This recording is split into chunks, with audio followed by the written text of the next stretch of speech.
안녕하세요, 황진영입니다. 네, 쌍용차를 부활시킨 티볼리가 페이스리프트 모델로 돌아왔다고 합니다. 이름답게 과연 어떻게 바뀌었는지 한번 차근차근 살펴볼게요. 먼저 앞부분부터 한번 확인해 보겠습니다. 전면부를 보면요, 기존의 이 코란도랑 굉장히 많이 닮았습니다. 이 헤드램프 같은 경우에 보시면요, 뭔가 날카롭고 강렬함을 더해주는 것 같아요. 그리고 헤드램프는 이 프로젝션 타입의 HID에서 이번에는 풀 LED로 디자인이 바뀌었습니다. 데일라이트 같은 경우에는 기존의 티볼리에서 사용을 했던 이렇게 점으로 이어져 있는 것을 볼 수가 있습니다. 그리고 가운데 같은 경우에는 이 헤드램프 사이에 또 이렇게 날개 모양의 엠블럼이 딱 예쁘게 눈에 띄죠. 안개등 같은 경우에도 기존의 코란도랑 동일한 모습입니다. 그래서 더욱더 앞모습이 코란도의 느낌이 많이 나는 것 같아요. 네, 티볼리는 내외관뿐만 아니라 이번에 이렇게 심장부도 전체적으로 바뀌었는데요. 그래서 1.6 가솔린에서 1.5 터보로 바뀌어서 모델이 이번에 공개가 됐습니다.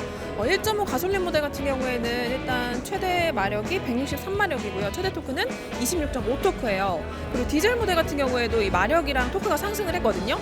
그래서 수치만 봤을 때도 조금 올랐기 때문에 시승을 저희가 해보진 못해서 조금은 아쉽지만 아무래도 힘이 더 세지고 치고 나가는 힘이 더 강해졌다는 걸 알 수가 있겠죠. 네, 이어서 측면도 보겠습니다. 측면 역시 기존의 티볼리와 크게 다르지 않은 모습인데요. 크기 같은 경우에는 이전 모델에 비해 조금 더 커졌어요. 이 1.5 터보 모델이라는 걸 나타내주는 그가 또 있고요. 본닛 위에서부터 뒤쪽 끝까지 이렇게 실버 크롬 라인으로 쭉 이어놓은 걸 볼 수가 있어요. 그래서 뭔가 더 차가 길어 보이는 듯한 느낌을 주고요.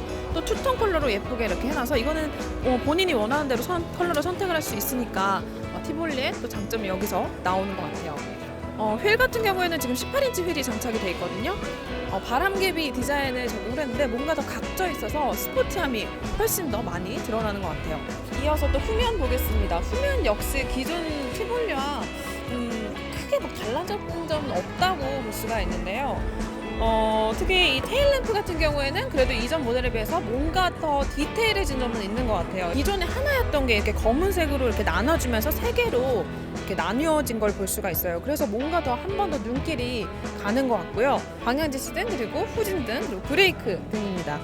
이렇게 옆쪽까지도 이렇게 감싸주면서 뭔가 더 입체적인 느낌이 듭니다. 그런데 아쉬운 게 이 옆쪽으로는 이 등이 다 나오지 않아요. 이렇게 반뚝 잘려서 나오기 때문에 그 부분은 아쉬워요. 가운데는 또 역시 앞에 엠블럼을 봤듯이 똑같은 이 날개 모양의 엠블럼이 딱 예쁘게 눈에 확 띄고요. 티볼리 레터링도 눈에 확 띄게 나와 있어요. 네, 트렁크는 공간이 좁습니다.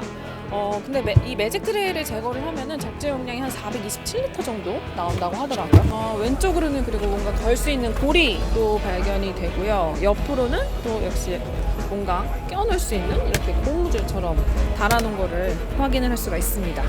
이 밑으로는 또 시거잭 공간이 있습니다. 2열을 또 폴딩을 하면 훨씬 더 넓어지는데요. 2열 폴딩하는 이 버튼은 2열 의자 위쪽에 있습니다. 폴딩을 하면은 트렁크 공간이 더 많이 확보가 되겠죠.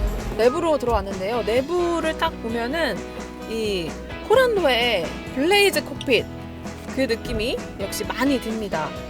그래서 먼저 딱 보면은 이 계기판 같은 경우는 10.25인치 디지털 계기판을 적용을 했고요. 그래픽 역시 동일합니다. 모니터 같은 경우는 9인치 모니터를 또 적용을 했습니다. 그래서 여기도 다 터치 버튼들이고요. 위에는 역시 송풍구 이렇게 있고요. 밑으로는 비상등 버튼 가운데 시원하게 이 부분도 굉장히 마음에 드네요. 그리고 밑으로는 이 공조장치 버튼들이 쭈루룩 또 큼직하게 있습니다. 그리고 열선 시트랑 통풍 시트 모두 마련이 돼 있고요. 밑으로는 USB 꽂을 수 있는 단자 그리고 드라이빙 모드 선택할 수 있는 버튼이 확인이 되네요. 그리고 밑으로 역시 시거잭 공간이 있고요. 수납 공간 이쪽에 핸드폰을 딱 놓으면 될 것 같고 그리고 그 뒤쪽으로는 컵홀더 딱 2개 공간이 있는데 이건 뭐예요? 너무 작고 캔콜라만 들어갈 수 있는 그런 너무 좁은 컵홀더 공간이 확인이 됩니다. 그리고 이 암레스트를 올리면 이쪽에 콘솔박스 보이는데요.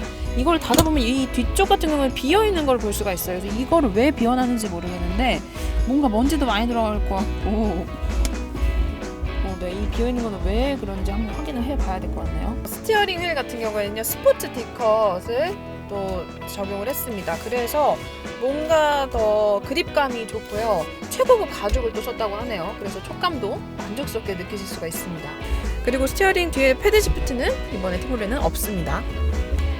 그리고 시트 같은 경우에는 착장감 굉장히 말랑말랑해서 편하고요. 이 각도 조절하는 거는 운전석 같은 경우에는 자동인데 이 보조석 같은 경우에는 수동으로 움직여야 된다는 게 살짝 아쉬워요. 네, 이번에는 2열에 또 앉아봤습니다. 헤드룸과 레그룸 역시 저한테는 널널하게 앉아서 갈 수가 있을 것 같고요. 이 앞쪽 같은 경우에 의자 뒤에 보통 주머니로 돼 있잖아요. 근데 이렇게 또 고무줄로 해놓은 걸 볼 수가 있어요. 트렁크에서도 있었는데 왜 굳이 이거를 했는지 모르겠는데 저는 개인적으로 주머니가 달려있었으면 어땠을까 하는 생각이 들고요. 2열에 에어벤트 또 없고요. 공조장치도 따로 USB 단자 마련이 되어 있지 않습니다. 그리고 암레스트 또 내려보면은 또 소심해라 조만한 컵홀더 2개 공간이 있고요. 따로 수납 공간이 역시 확인이 되지 않고 있어요. 오늘 열선 시트는 있고요. 통풍 시트는 따로 마련이 되어 있지 않습니다. 리클라이닝 기능이 있긴 한데 이게 다 된 건지 모를 정도로 미세하게 거의 차이가 안 나요. 그래서 이 부분도 살짝 2열이 전체적으로 조금 아쉬움이 많이 남는 것 같아요. 네, 오늘 이렇게 티볼리 한번 확인해 봤는데요. 현대 베뉴랑 기아의 셀토스가 또 하반기에 출시를 할 예정이라고 합니다. 그래서 이 티볼리가 이 소형 SUV 시장에서 왕자를 좀 지킬 수 있을지는 지켜봐야 될 것 같아요. 특히 이 티볼리 에어가 또 시장 상황에 따라서 시장 상황의 반응을 좀 보고 출시를 할 예정이라고 하거든요. 그래서 이 코란도에 이 팀키를 하지 않을까 하는 또 걱정도 생기는데요. 한번 다 같이 확인을 해 보면 좋을 것 같습니다. 네, 이렇게 해서 오늘 베리뉴 티볼리, 이름도 베리뉴, 뷰티풀 코란도 막 이러네요.